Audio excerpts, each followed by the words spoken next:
Welcome to another episode of Follow the Brand TV. I am your host, Grant McGaugh, CEO of 5-Star BDM, a 5-star personal brand and business development company. I want to take you on a journey through another deep dive into the world of personal branding and business development using compelling personal stories, business conversations, and tips to improve your brand.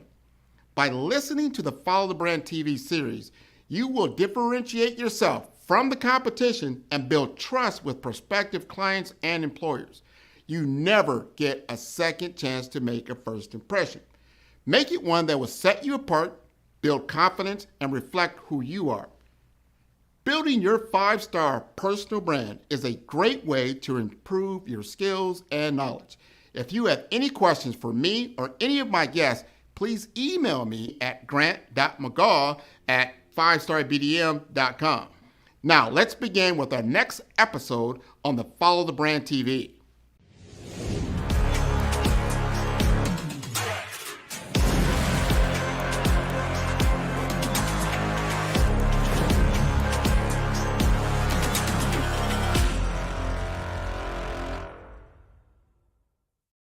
Five-Star BDM, Brand Development Masters, is a professional consulting and advisory group keenly focused on business development services for the small to mid-sized business and entrepreneurs. Although every business is unique, they often share business development challenges that can be addressed through smart branding. Services include process improvement and operations, digital strategy and transformation, business intelligence, digital marketing, and personal branding. Our business and personal branding company has helped a number of professionals and organizations to optimize and grow. This results in more business, more opportunities, better reach, positive outcomes. Visit www.5starbdm.com today to learn more.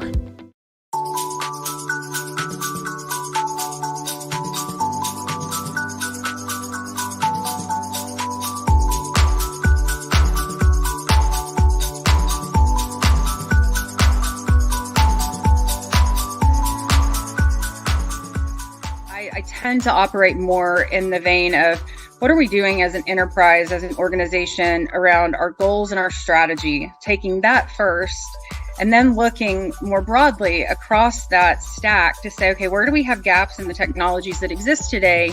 But more importantly, where do we have gaps in what we seek to achieve where technology is not going to be as efficient or as adequate as is necessary to meet those targets?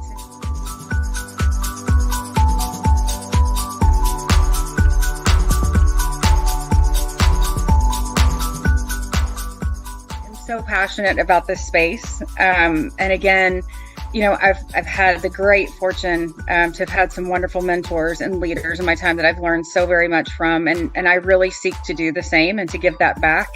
I love mentoring and seeing people grow. Building those high performing teams is where I really find my greatest value and contribution.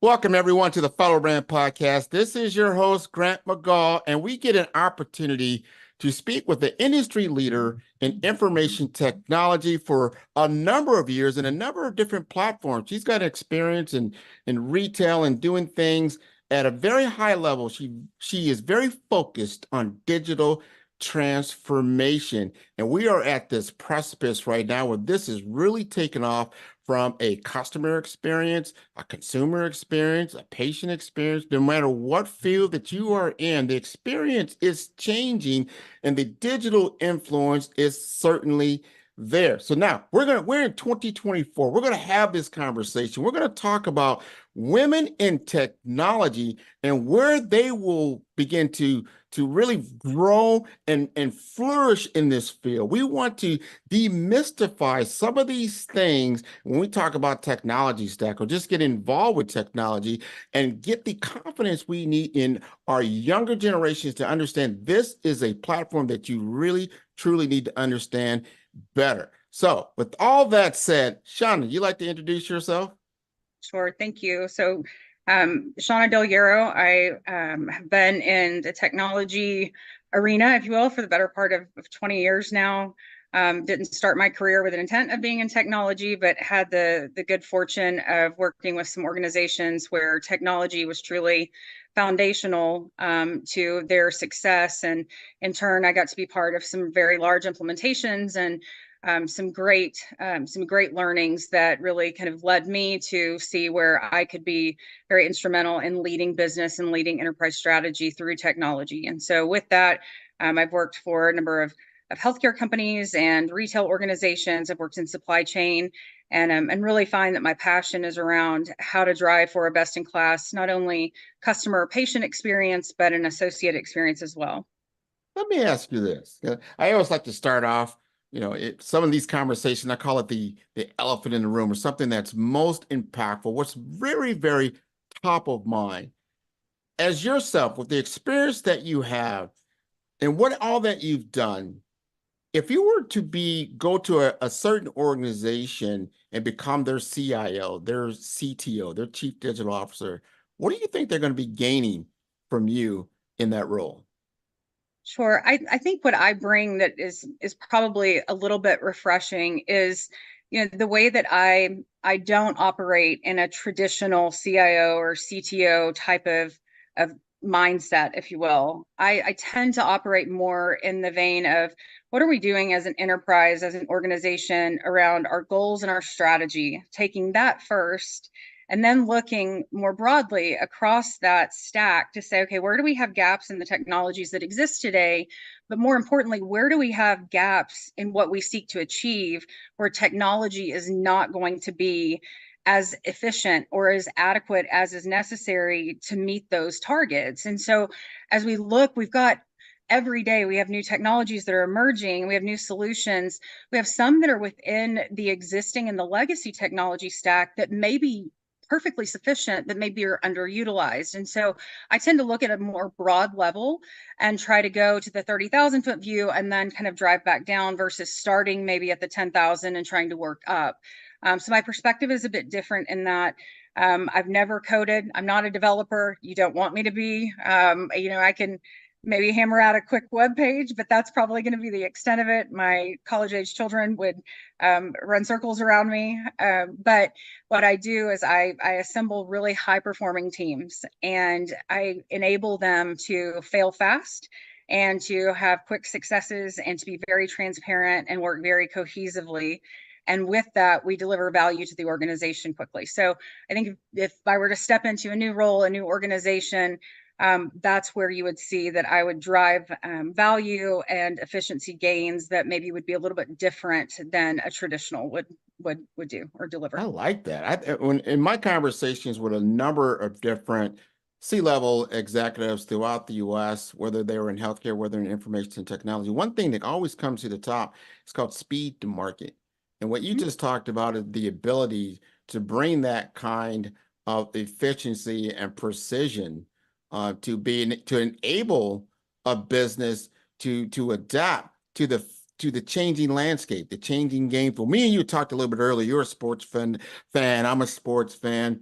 You've got to be able to adapt to the changing conditions. You never know when there's going to be a fumble, an interception, or you have an injury on the field or something else happening. You've got to be resilient, and you've got to be flexible, and you've got to be able to fill in those gaps when necessary. You seem like the type of person that drives yourself in that area, that you know how to have conversations with board level people. You know what their goals are. And at the same time, you know what your peer goals are or goals are in the C-suite. Then you understand the team level. How do you get your team motivated? All these things are so important. How do you stay on top of what you need to do from a communication strategy in these areas?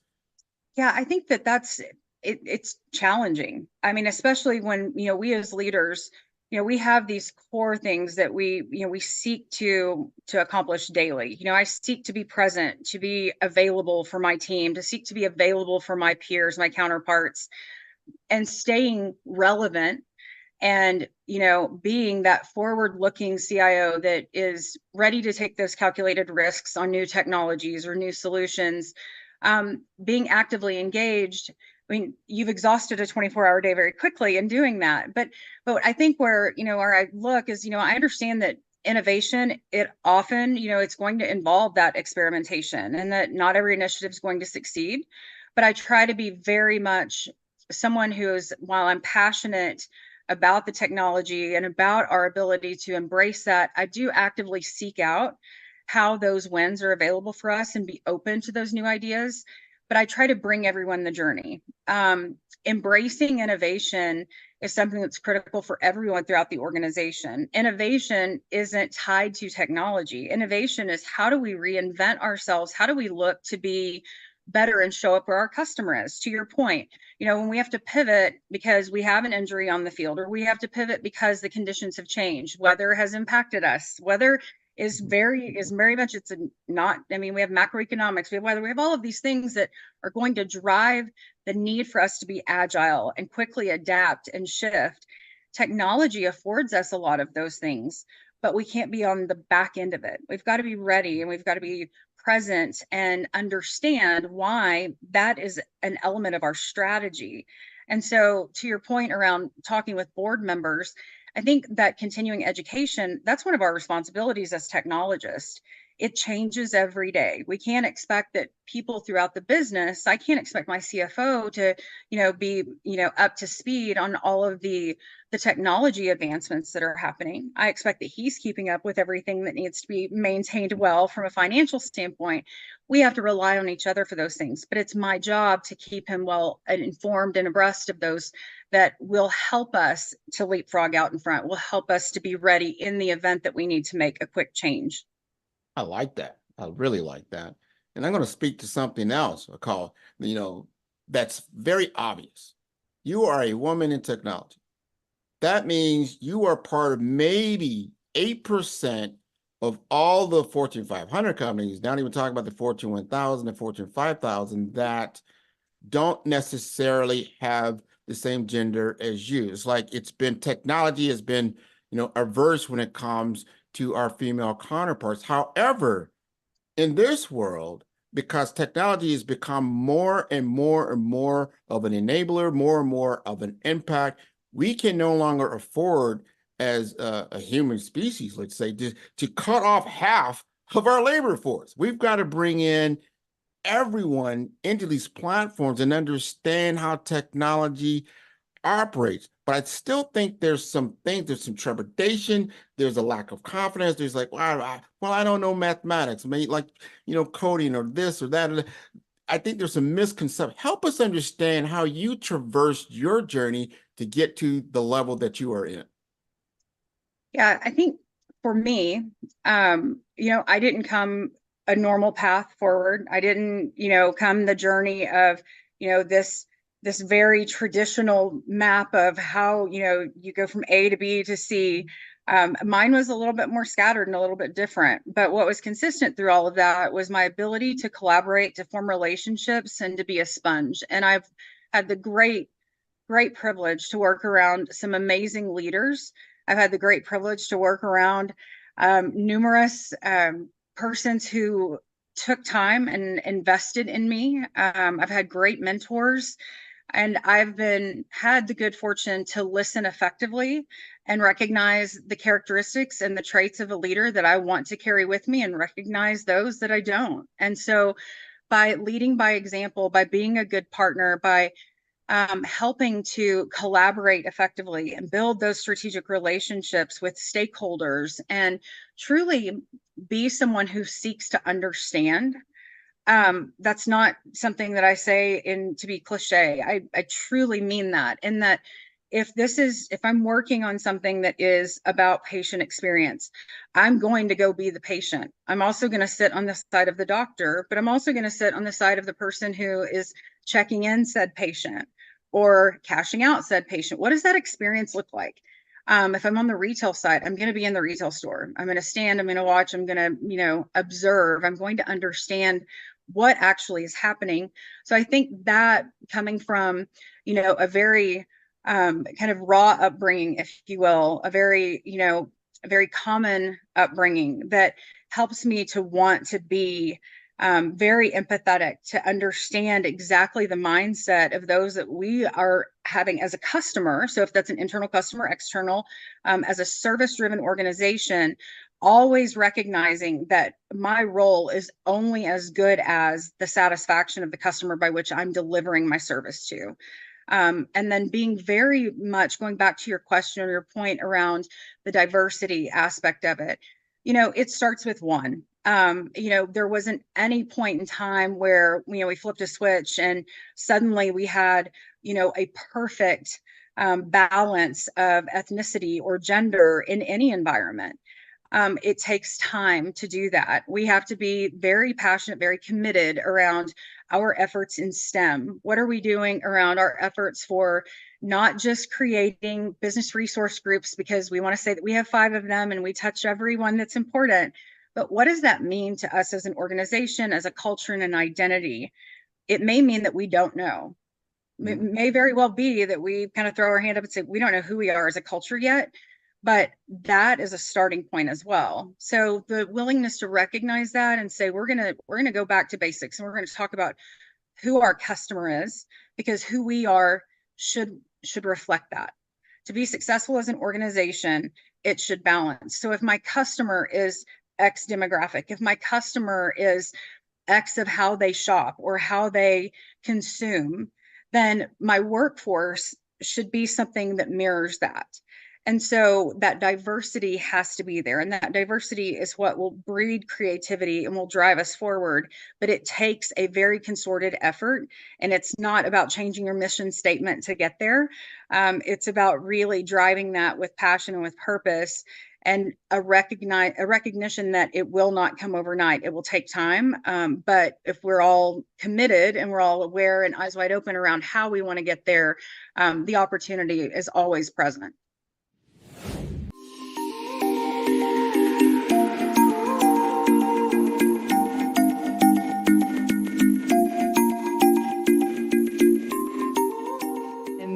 The health system that I grew up in, that my mom worked at, they were embarking on their epic journey. And so I was hired into a new role here that they had, which was the Chief Technology Officer. And so my scope of responsibilities here is all on the tech side predominantly, but we play such an integral role with our application colleagues and with our epic colleagues. So that's where I joined the organization here.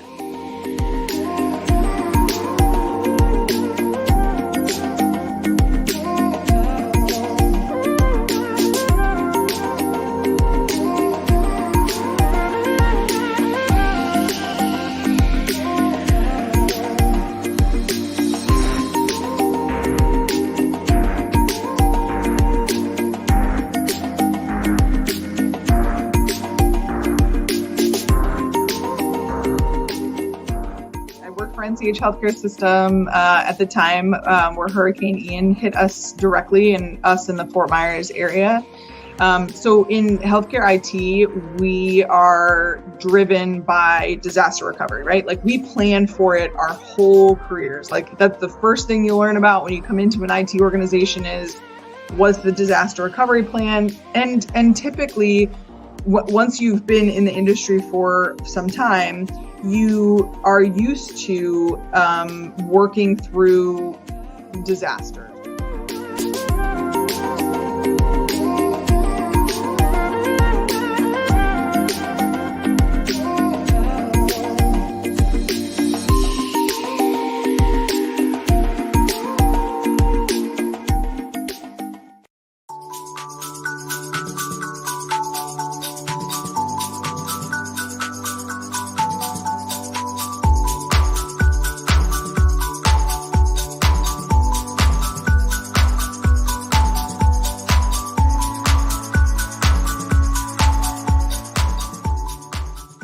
I have my PhD in biomedical informatics, and I tend to focus and get really passionate around genomics, particularly when we talk about genomics for precision health, genomics for community and population health, so on and so forth, and some of the disparities and differences that manifest themselves in the human body based on your heredity, your ethnicity, your environmental impact and stimulus that's coming from outside of your control, and how that impacts the way you ingest medicine, the way your body takes in that medicine and delivers it throughout your cells.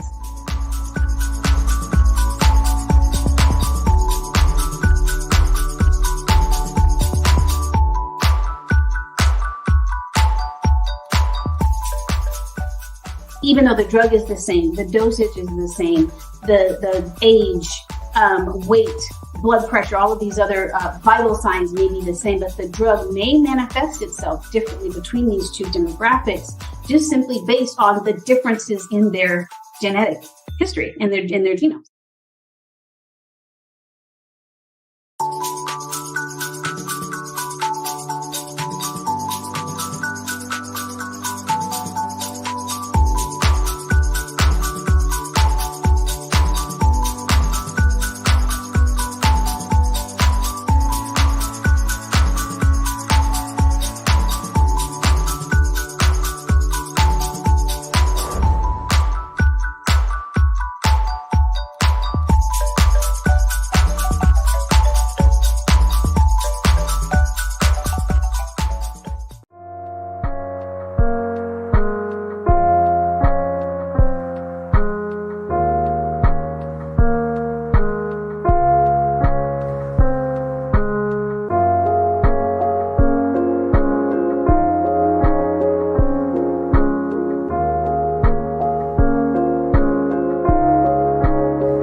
For teachers, I think luckily we've come a long way now in the advancement of and recognizing of autism, and just the different challenges that our students face. It's not a similar playing field anymore. Every student is so very unique, whether it's struggles academically or socioeconomically, or some of them are homeless. They're all coming from these unique backgrounds. So teachers have to learn their students, really learn about that individual and what motivates them. I always say, if you can't motivate, you can't teach.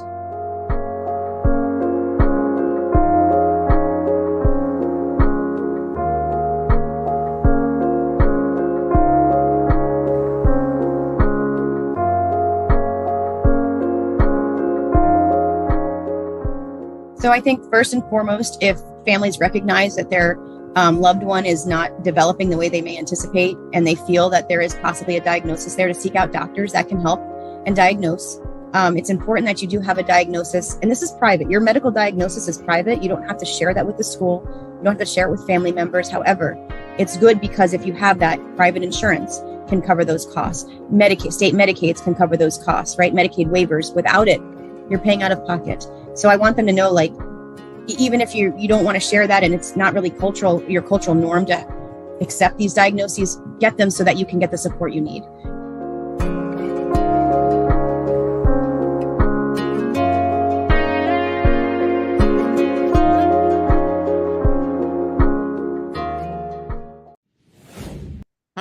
I like your viewpoints on that, because it just takes one person. You look at your life and what you were able to do. Somebody believed in you and gave you the opportunity. They understood you had the skill sets. Now we need to train you, get you ready for this next level of opportunity.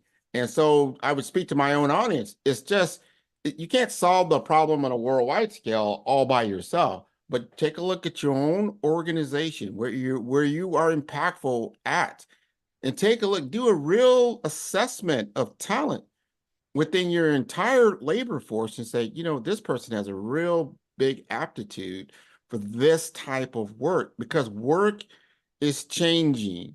with the advent of large language models, we start to understand that we can automate some of these other menial tasks very easily through automation or robotics and that type. So what do we do with our labor force? What do we do that we don't just put them out there, on unemployment lines? No, we take them and reskill them. We need to really take a look at that. What are their capabilities? Because I tell you, humanity is very intelligent, very resourceful, especially when they're challenged. And they say, you know what? I need to learn this. I need to understand this. And we're in a global community. We're literally in a global community. If anything COVID taught us, when we all of us in the entire planet had to pivot to technology platforms in order to communicate, that showed us how big and how small our world really is, and that we can learn to appreciate different cultures, different people, different things. And it's like, wow, my purpose has gotten bigger. And we see that now that a lot of these large companies are starting to understand this is not all about the bottom line of like, yeah, I need to make a profit. I understand that. But what is your purpose? What are you actually achieving with your product or service that actually helps humanity? Would you agree? I do agree completely. I think always looking at what is your differentiator? What is it that keeps you relevant? I mean, you can be replaced, a company can be replaced, a product can be replaced, but what is it that makes you stand out? Why does a customer come to you versus your competition? Not being so presumptive as to believe that organic traffic, because they shopped with you 30 years ago, that generationally speaking, that their kids and their kids' kids are going to come and shop with you. It doesn't work like that anymore. We have to meet the customer where they are. I think, going back to something that you said around, our workforce and automation, I think that, we owe a lot in the way of education and continuing education to our workforce in that way of transparency. When we talk about automation, there's still this inherent concern as a human that that's going to take my job. I've had this conversation more times than I can count. And I love having this conversation, because what automation does is it doesn't seek to remove the human aspect. It seeks to remove the work to unleash the potential of the human that has been untapped. So we've had these laborious processes. We've had these manual workarounds. We've had these things that are going on because that's the way it's always been done. When we start to educate people and we see the light bulb come on, when they have the ability to go, oh, wait a minute. If I raise my hand and say, I do this process every month and it takes about 6 hours, and well, I've always done it and it's not so bad, but maybe your automation could solve for that. And then when they get excited, because then they're like, oh, well, now I can spend my time being a better contributor. I can feel better about my job. So the conversation that I like to have is go away for 2 weeks. Go, forbid that you have to be on medical leave, but I would hope you could take a vacation and you come back. All of those things that you go, I forgot that I had to do that, or I forgot that I did that. Those things that are just part of your muscle memory, those are the things we want to go after. We want you to come in and be creative, and we want you to be innovative, and we want you to be able to think outside of the box. But when you're trying just to go down that list of those tasks, those are the things that we want to take off of your plate. And so when you get into the conversations and you have some quick ones and you can demonstrate why that's effective, then I think that people become a little bit more comfortable. The other side of that is, you mentioned COVID. COVID was the impetus for us to go very hard and fast towards automation. It was a great time in my world as a technology leader to be able to have some autonomy and to go run really fast at how to implement some automation that would have been in our 3 to 5 year roadmap. But it was out of necessity. Now, automation isn't a luxury, it is a necessity. It continues to be. But I think as we moved beyond COVID and we moved into Great Resignation, we saw that we had a workforce issue. We had a labor challenge. So how could the technology then begin to compensate for that? So in addition to all of those things, we still don't have normalcy. We still don't know, traffic patterns. We don't have a normalcy of human behaviors. And so having these automations, having these tools and technologies in place helps us as leaders of organizations to have the agility to manage for the unknowns or the unpredictables. We don't know that we're going to see traffic spikes at certain times of year because they weren't there last year. We didn't know that weather was going to delay the spring season by 2.5 to 3 months in this area of the country. And, because we were going to have so much ice and snow. But what could we do? We didn't staff up normally because we had automation that could handle for it. And so being able to be flexible and it not have the bottom line impact that it traditionally would have is another big win of having the technologies at our disposal. And so as our workforce sees that it doesn't just get piled on them when those things happen and we can't staff up, but what we do is we tap into those technologies to take that burden away. It also helps them to become more comfortable and confident in the role, and we reduce our attrition. So it's a win, but it's all about the change management. It's about the education and helping people to understand what it is that we're doing. But again, the communication is key in that. I tell people, use AI and technology to your advantage. Use it as a resource and as a tool. And I don't have to tell you because I know that you do that on a large scale.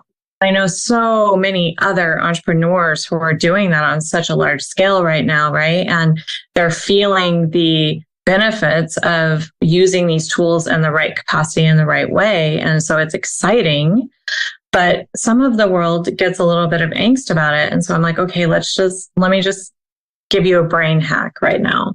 I would say first and foremost, it's really important to sort of be true to yourself. And really understanding that not all careers have to be linear.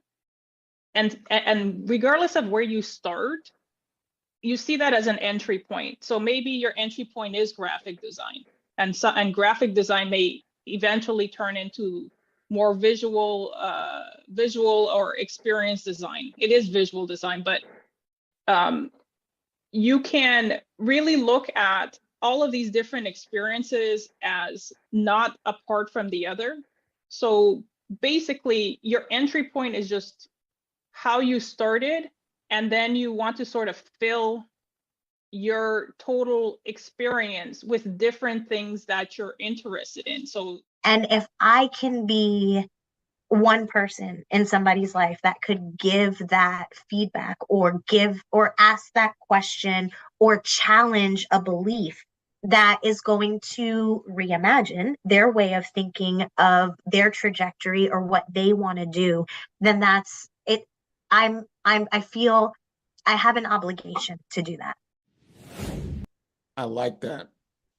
And I want especially our young professionals, early careers, even our mid-careers, to understand that especially from a technology lens, is that it is in all departments. It's in finance, it's in operations, it's in HR, it's in every single facet. So if you have expertise in those areas, you can then create that leverage, that bridge into understanding how can tech now possibly help? How can tech now innovate? Because the technologist, I guarantee you, doesn't understand all the different nuances that you're going through. They don't understand all the workflows and how it really, really impacts the business from your lens, but we need your input.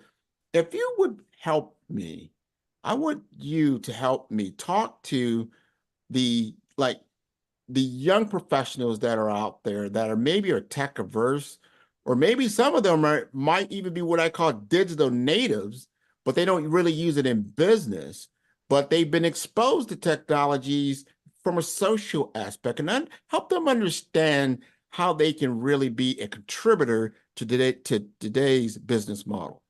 Sure. I love that question. Thank you. A month or so ago, I was doing an interview with someone, and the question that he posed to me was, what are you doing to, reduce or avoid shadow IT in the newer era? And my response was, I'm not. As a matter of fact, I'm seeking to embrace it more. Shadow IT means something different now. When I talk about shadow IT, I mean citizen developers. We have so many things that are low code, no code that shouldn't be scary. So because we're in this digital era, because we have these day in, day out, I mean, I can hand something to, a toddler, and it's a Windows device. They know to scroll. They know what a lockout screen is. They know that there's a password required. I mean, these are things that are just an evolution of how technology is so in our day in, day out lives. The technologies that we're implementing as drivers of our business are not unlike that. So I need those people. I need those stakeholders in each of the fundamental areas of our operation to understand and to be key contributors. And so helping people to recognize that they have control of their own destiny. They want to be more efficient. They want to run faster. They want to work less a little bit. They want to maybe feel better about how they leave at the end of the day. Well, I can help you to do that. We're willing to educate you. Here's some programs that we can help you to learn from. We can partner you with someone. We can expose that information to you. We'll help you to do it safely. We'll help you to do it securely. We'll help you to do so that gives you some skill that postures you for growth and advancement in the long term. People will tell you very quickly, oh, I don't want to go into technology. Well, that's fine. Don't expect you to. You're a finance person, but you're a finance person who is well versed in how technology helps you to be the very best finance person that you can be. And so we want those people within the business, within the organization, to become extensions of our technology family. We want them to not seek to Google the solution. We want them to come to us for that as the smart technologists that we are, but we want them to be empowered to challenge what it is that we have within the environment, to be able to use it to its fullest potential for their given task or role. Wow, man, great. Well stated. Well stated. We all are contributing to our future, whether we realize it or not. And the knowledge that you have, that's one of the great reasons that we have this show, Follow the Brand. It gives each individual an opportunity to tell their story, their uniqueness, what their skill set is, what they're genius at. And I guarantee you, all 8 billion people on this planet have special skills. Man, the way you just talked about a toddler being able to just uniquely, without being so quote unquote trained to utilize the device, just naturally starts using it. We have some natural things that are happening now that are enable so many different people, where it used to be quote unquote, we'll just let IT handle that. No, that's something you can actually do and help us to enable ourselves to be more efficient, to be more productive all the way around. At the same time, understanding from that technology lens, hey, here's some things you need to be aware of, especially from a cybersecurity perspective. Yes. Here's the things you need to know about code and no code. Here's some things we can help you with, so we can sit in those meetings and be enablers of more innovation, because that's where we're at. Innovation and leadership need to be hand in hand.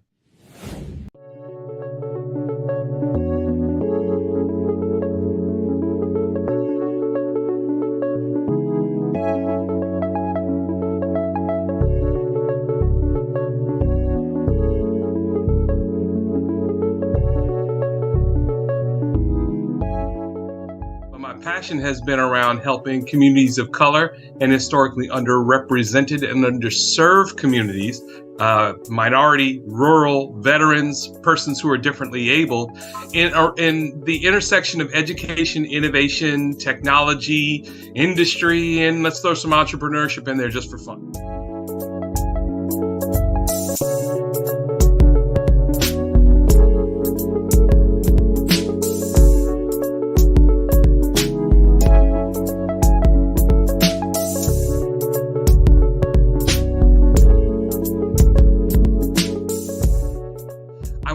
More around innovation, incubators, accelerators. I love the idea of going from innovation to commercialization.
lot of people being more and more aware of how these threat actors are going after people daily, every second. I mean, one thing that people aren't, they might not be familiar with is called phishing emails, right? Where they send you information, try to get you to click on a link where it's an offer or something like that.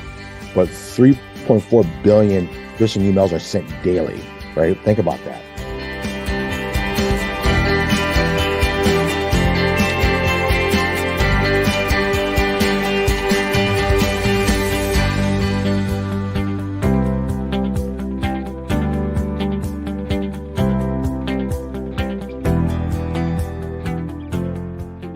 And they're saying for organizations, the average cyber attack is called a data breach, is costing $4.5 million to an organization.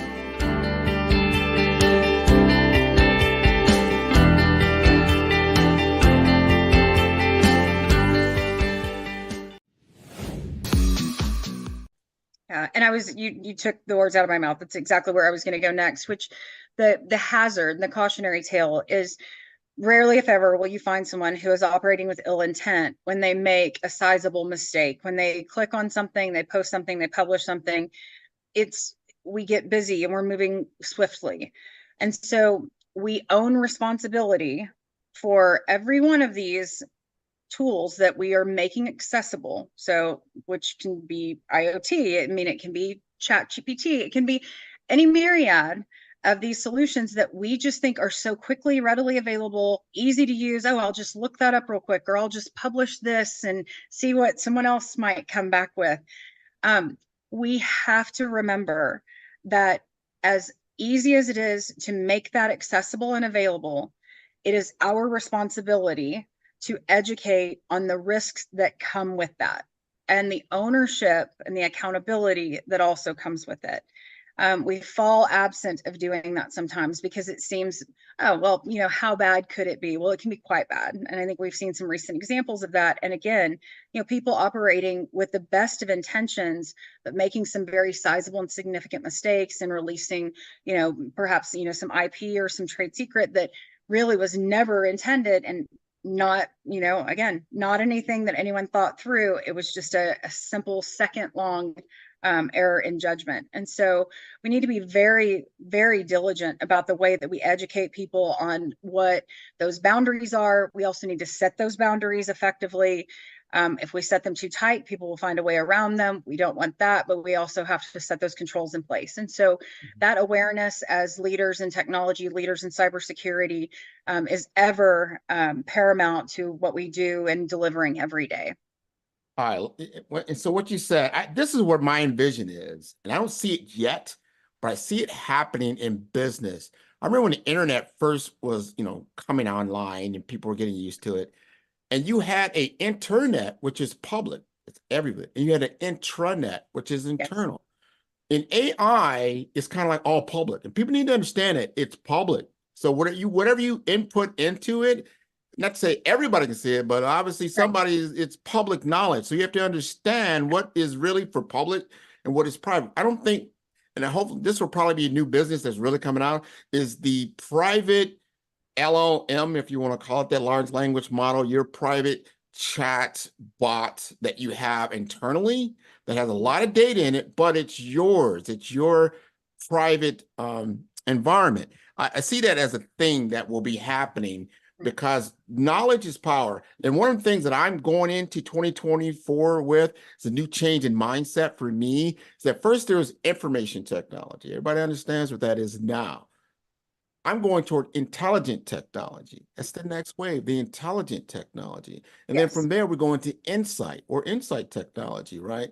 So information is more reactive, intelligent is more proactive, and insight is more wisdom. That's really gets into who we are as people and how we can actually create change going forward. Before I leave you, if we haven't touched on a subject that you really feel like, I want to make sure I get this out there, I want to talk about it. I want to give you the mic. I want to give you an opportunity. This is Shawnna Unplugged on the Follow Brand Podcast. Yeah, thank you. I mean, Grant, this was fun. It's fun to talk through these things. I am so passionate about this space. And again, I've had the great fortune to have had some wonderful mentors and leaders in my time that I've learned so very much from, and I really seek to do the same and to give that back. I love mentoring and seeing people grow. Building those high performing teams is where I really find my greatest value and contribution. And so, as I'm looking at, what's around the corner for me, I mean, that's probably what it is. It's less about, what industry it will be. I loved my time serving our patients and our customers in healthcare and in retail. Very much enjoyed, this last year that I've spent, helping to build some of the teams and the technologies in the outdoor retail industry. So in 2024, I look at, who do I seek to be and how can I best, contribute and be the best version of myself? And, I'm excited to be part, to join an organization where I can really, leave that brand of, being a high level of contribution, but doing so with leading with heart, with empathy, with focus on being customer centric and a best in class technology organization that helps us to really kind of be out in front and lead by example as an organization that is ever present, but is ever challenging and being bold about who we are. And so I think 2024 is going to be a fun year. I'm excited to see where I land and to get to be part of something that really focuses on diversity and focuses on inclusion, but does so as part of their true committed mission. So I love Salt Lake. It's a fun area. It's been fun living out here this last year. We'll see, where the next adventure takes me, but certainly I appreciate the time today. Really, again, love technology, love just talking through the way that we're able to use it to make our businesses better, but to make our world better, and to stay better connected and better together. It's really critical that we look out for our neighbor. It's critical that we look out for one another, and that we lead with heart, and and recognize that we still operate in a world that has great emotional and mental health crisis, and we should be very aware and very empathetic to that. It's a cause that's very near and dear to me. And so I would encourage, especially as we go into the holiday season and through the end of the year, to recognize that it's not always a rosy time for everyone. So look out for those around you, and remember that you don't always know what's going on behind closed doors or what's going on in someone's head or heart. So, challenge yourself to do an act of kindness every day. I love that. Let's definitely take that throughout the year. Let's do an act of kindness every day. That would definitely cheer a lot of people up and take some emphasis off of themselves and put it on someone else, and it kind of opens some doors. So that was very, very good. Tell us how to contact you on LinkedIn. Oh, yeah, that's great. So LinkedIn is probably one of the best platforms for communication anymore. It seems to be that everyone and anyone is on LinkedIn, but that's really the best. My contact information, my contact card is visible. So Shawnna.DelHierro, and always good to connect, and love giving advisement, whether that's on your journey through automation or the way that you are navigating through your vertical or your industry. Happy to share some of my insights and my lessons learned and the bumps and bruises, and love, the opportunity to give guidance and advisement in the DE&I space as well. So LinkedIn is the best means by which to contact me, and I'll certainly get right back to you. Awesome. And your entire network can contact us at 5-Star BDM. That is the number 5-Star, B for brand, D for development, Infomasters.com. Thank you so much for being a guest on the Follow Brand Podcast. Thank you again, Grant. You're welcome. Follow the Brand TV broadcast host, Grant McGaw, as he visits with top executives and entrepreneurs to find out their secrets of success with their personal brand. Follow the Brand TV broadcast host as he focuses on brand development to build better relationships, bring value to your business, relationships, and career. You will enjoy listening to each episode that is tailored to speak to you directly. If you're looking for this type of clarity in terms of building your brand, you have tuned into the right station. Each episode will help you to shape a conversation in the 5-Star BDM network of 20,000 professionals and become a springboard for your corporate engagement and business opportunities. Each guest will frame their story, in the areas of personal branding, business development, career development, financial empowerment, and technology innovation. Grant McGaw explains why he is the CEO and owner of his own professional career. Grant is an accomplished business leader and entrepreneur who wants to give back to individuals to grow their personal brand strategy. Tune in as he weaves his story about new possibilities, while to you exceed expectations. If you love storytelling, this show will make for fun.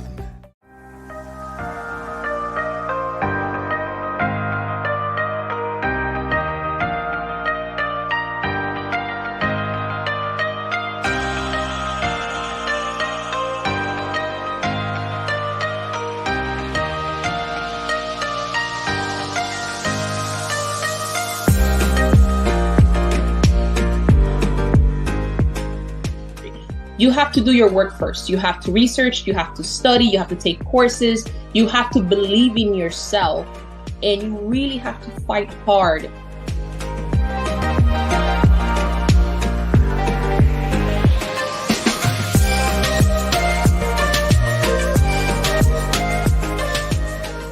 I see concerns, but I also see that as professionals like you and I in the industry, in this space, we need to help people and society by creating policies, frameworks, and guidelines, not only for organization, but for people, because this is going to be, AI is everywhere.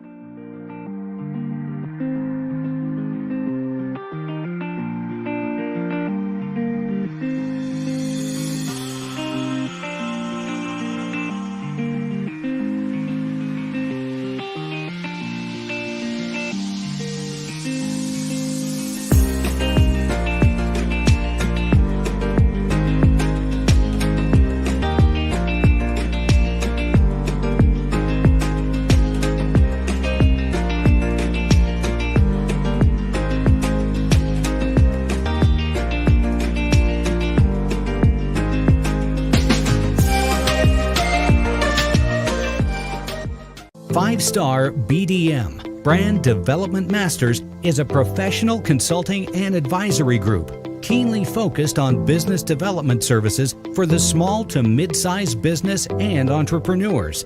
Although every business is unique, they often share business development challenges that can be addressed through smart branding. Services include process improvement and operations, digital strategy and transformation, business intelligence, digital marketing, and personal branding.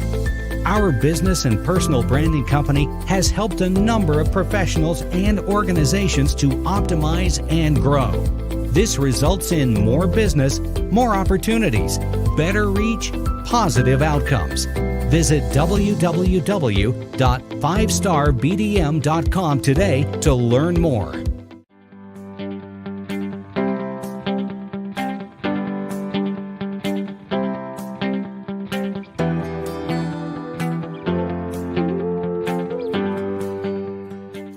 Pull from, my purpose and strength is with federally qualified health centers and community providers that are really the boots on the ground, helping improve care and helping drive those better outcomes for patients and the communities that they live and work in.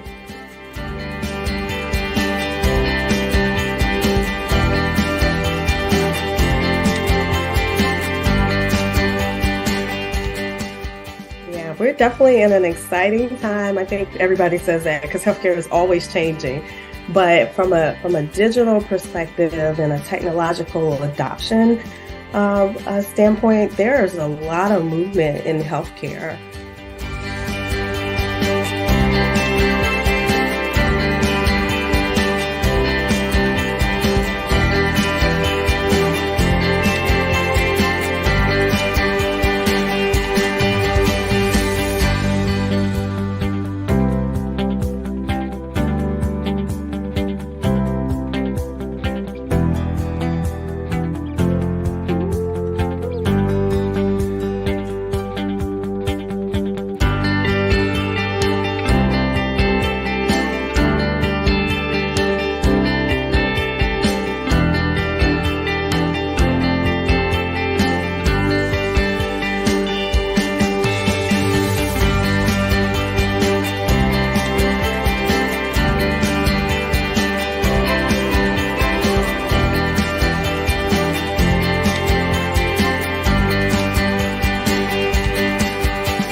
for our next show or click on our website at www.5starbdm/followthebrandtv. Thank you.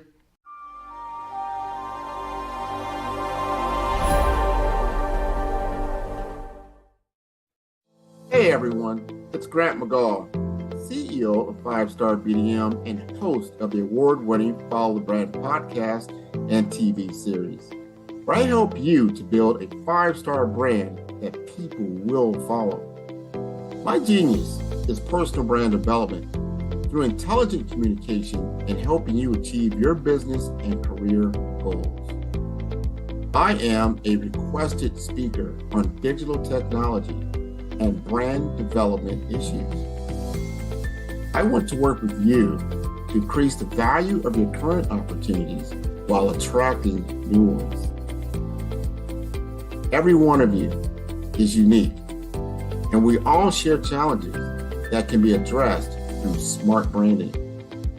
As a super connector, I work with you as an executive coach to guide you along the complicated business and career development road, providing the enhancement tools and information you need to succeed.